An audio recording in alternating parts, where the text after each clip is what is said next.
कल मार्केट में heavy selling आई, आज भी मार्केट ओपन होने के बाद फर्स्ट हाफ में मार्केट गिरा था, बट सेकेंड हाफ में ऐसा क्या होगा कि मार्केट में एक शार्प बाइंग आई। अब इसको आज हम समझने वाले हैं और समझने वाले हैं कि कल के दिन मार्केट्स कैसा रह सकता है। उसके साथ साथ हम समझेंगे कि ओपन इंटरेस्ट का data, it means option writers के मार्केट्स के ऊपर व्यू क्या है, एफआईएस का व्यू क्या है मार्केट्स के ऊपर, as well as overall markets का हीट मैप एंड सेंटिमेंट्स कैसा है, एंड कल किसके क्वार्टरली रिजल्ट्स आने की वजह से क्या मार्केट्स में कोई बड़ी मूवमेंट आ सकती है। ये सारी चीजों के बारे में आज इस वीडियो में बात करने वाले हैं। So let's start a market analysis video. अब सबसे पहले यहां पे देखो, कल का जो ट्रेंड था वो मार्केट ने कंटिन्यू किया, बट आज 5:30 या 6 बजे के बाद एचडीएफसी बैंक का रिजल्ट्स आने वाला था और ये रिजल्ट्स की वजह से ही मार्केट्स में बाइंग आई है। यहां पे आप देख सकते हो Nifty as well as bank Nifty दोनों में बाइंग आई है। अब HDFC bank it's a largest bank of India, India का नंबर 1 बैंक है, और वर्ल्ड वाइड भी आप देखो तो नंबर 2 नंबर 3 के ऊपर आते हैं एचडीएफसी बैंक। अब यहां पे आप एक चीज सोचो कि जब भी उसका रिजल्ट आता है, Nifty as well as bank Nifty के ऊपर बहुत ज्यादा इफेक्ट होती है। प्रीवियसली भी जब एचडीएफसी बैंक का रिजल्ट पॉजिटिव था, निफ्टी का ट्रेंड पॉजिटिव चेंज हो गया था, 1 to 2% निफ्टी चल गया था। उसके साथ एक बार जब एचडीएफसी बैंक का रिजल्ट नेगेटिव आया था, 500 पॉइंट से ज्यादा बैंक निफ्टी इंट्राडे में गैप डाउन ओपन हुआ था।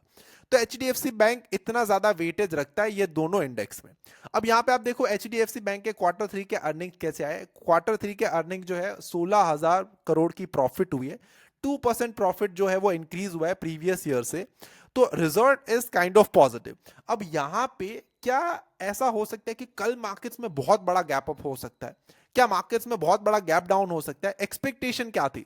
तो एक्सपेक्टेशन ऐसी थी एचडीएफसी बैंक के, जब प्रीवियस अनाउंसमेंट हुई थी तब ऐसा लग रहा था कि शायद इस क्वार्टर में एचडीएफसी बैंक के अर्निंग जो है वो अच्छे नहीं आएंगे, बट एचडीएफसी बैंक के अर्निंग जो है वो अच्छे आए, राइट, प्रॉफिटेबल हुआ। प्रीवियस क्वार्टर से भी, प्रीवियस क्वार्टर में भी एचडीएफसी बैंक के रिजल्ट्स जो थे वो अच्छे थे, बट इस क्वार्टर में तो उससे भी अच्छे आए।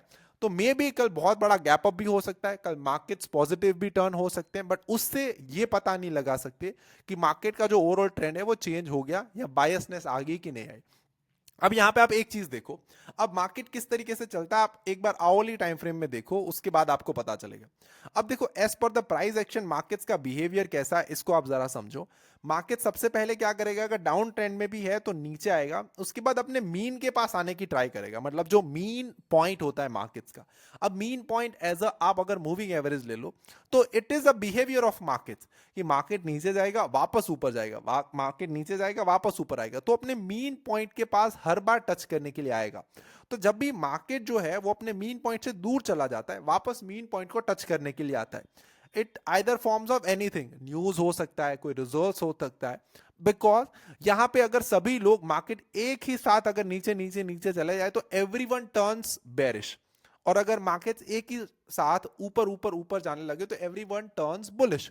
तो इस टाइप के सिचुएशंस में कोई पैसे नहीं बना सकता।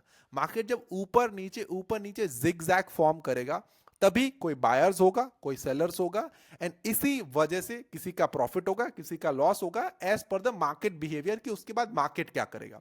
तो अब यहां पे मार्केट का बिहेवियर क्या है, कल मार्केट बहुत ज्यादा गिरा है, every retail trader turns seller, right. अब यहां पे क्या होता है कि जब सारे ट्रेडर जो है वो बाय करने की जगह सेल करने लगते हैं और बड़े प्लेयर का भी व्यू सेम है, तो वो क्या करते हैं, कुछ पीरियड ऑफ टाइम तक कुछ नहीं करेंगे, राइट, मार्केट में कूल ऑफ कर देंगे ताकि जो प्रीवियस जो सेल हुआ है वो एब्जॉर्व हो जाए, लोग भूल जाए वो सारी चीजों को एंड आगे बढ़े, एंड आगे एक नया व्यू बनाए अपना।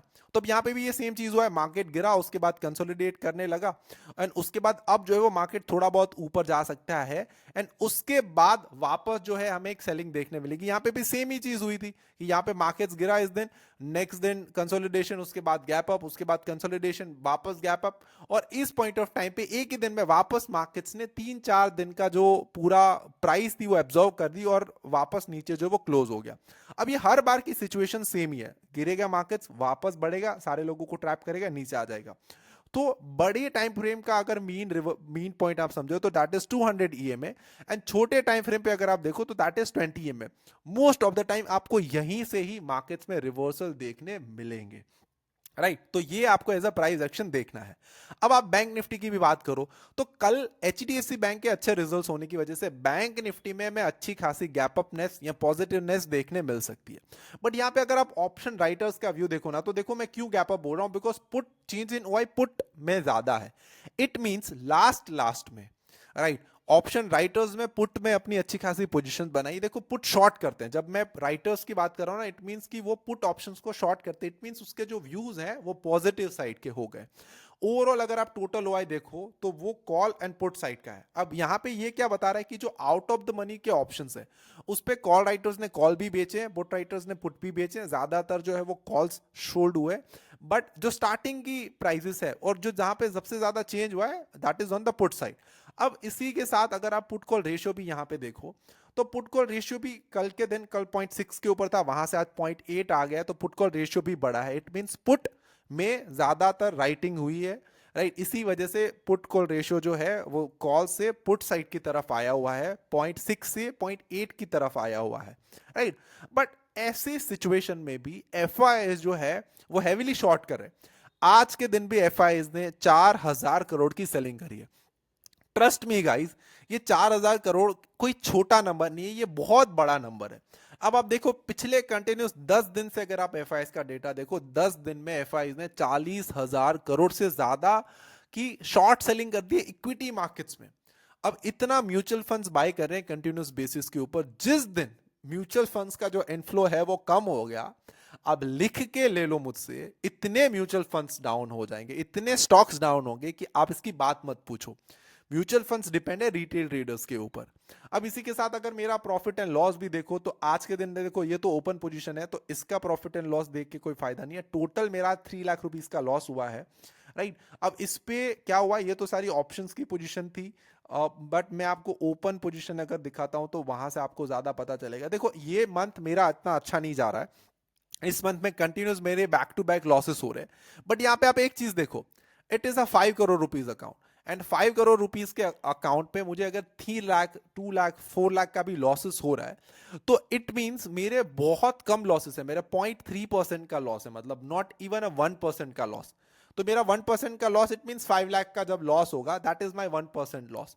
तो ये मेरा आप समझ लो 0.4 या 0.3% के लॉस के ऊपर आ जाएगा। अब ओपन पोजीशन में दिखाता हूं, ओपन पोजीशन इट मींस कि जो पोजीशन में ओवरनाइट कैरी कर रहा हूं। अब ऑप्शंस में हमने कॉल एंड पुट दोनों ऑप्शंस को बेचा है, यहाँ पे आप देख सकते हो कॉल ऑप्शन में हमने 22,750 का पुट ऑप्शन बेचा है, 23,550 का हमने कॉल ऑप्शन बेचा है। उसके साथ ये दो जो हमने है वो एज अ हेजिस बाय करे हुए हैं। और उसके साथ आप देखो Nifty futures as well as bank Nifty futures दोनों में हमारी सेल साइड की पोजीशन है। अब कल अगर गैप अप होगा, बहुत बड़ा गैप अप होगा, तो हमारी फ्यूचर्स की पोजीशन में भी हमें प्रॉब्लम होने वाली है, दैट्स फॉर श्योर। तो कल शायद से कुछ भी हो सकता है। अब एडवांस एंड डिक्लाइन रेशियो भी यहां पे देखो तो ऑलमोस्ट नेगेटिव है। तो यहां पे ना पता नहीं चल रहा है कि ट्रेंड जो है वो क्लियर किस साइड का है। जो बड़ा ट्रेंड है वो नेगेटिव है। आपको हर वीक अपॉर्चुनिटी पे, मैं ये वापस दोहरा रहा हूं, हर वीक अपॉर्चुनिटी पे, हर वीकनेस के ऊपर जहां पे भी मार्केट की स्ट्रेंथ गड़बड़ा जाती है, फ्राइडेज हो गया, मंडेज हो गया, एक्सपायरी के दिन, जिस दिन मार्केट्स थोड़ा सा मार्केट्स में ज्यादा लिक्विडिटी हो सकती है और उसी दिन मार्केट्स के लेट्स से क्वार्टरली अच्छे मतलब किसी भी स्टॉक के जो लार्ज कैप है निफ्टी में उसका अच्छा खासा वेटेज है और उसके रिजल्ट्स अच्छे नहीं आए, उस दिन मार्केट जो वो गिरेगा, इट्स फॉर श्योर। तो आपको उस टाइम पे नेगेटिव चीजें देख के मार्केट्स को शॉर्ट करना है।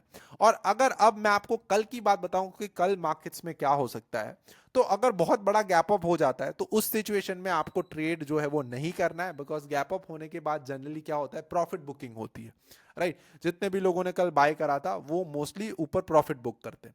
और अगर बहुत बड़ा गैप डाउन हो जाता है तो उस सिचुएशन में क्या करना है, उस सिचुएशन में आपको लेट्स से आप 15 मिनट टाइम फ्रेम फॉलो करो, 1 घंटे का टाइम फ्रेम फॉलो करो, फर्स्ट कैंडल का अगर हाई ब्रेक हो जाता है तो आपको बाय करना है। मॉर्निंग की जो फर्स्ट कैंडल बनती है 9:15 से लेके 10:15 तक, तो वो कैंडल को मार्क कर लेना है। जैसे अगर लेट्स से ये कैंडल फर्स्ट ऐसे बनी, एग्जांपल मैं आपको बता रहा हूं, तो हमें सिंपल क्या करना है, कैंडल का हाई एंड लो दोनों मार्क कर लेना है।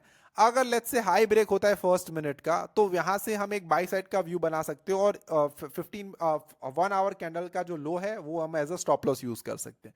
और वहां से अगर मार्केट और गिरता है तो हम शॉर्ट साइड की पोजीशन बना सकते हैं, high as a stop loss ले सकते हैं। बिकॉज कल जिस तरीके से रिजल्ट्स आया है, एक बड़ी मूवमेंट तो आ सकती है मार्केट्स में एज पर द डेटा।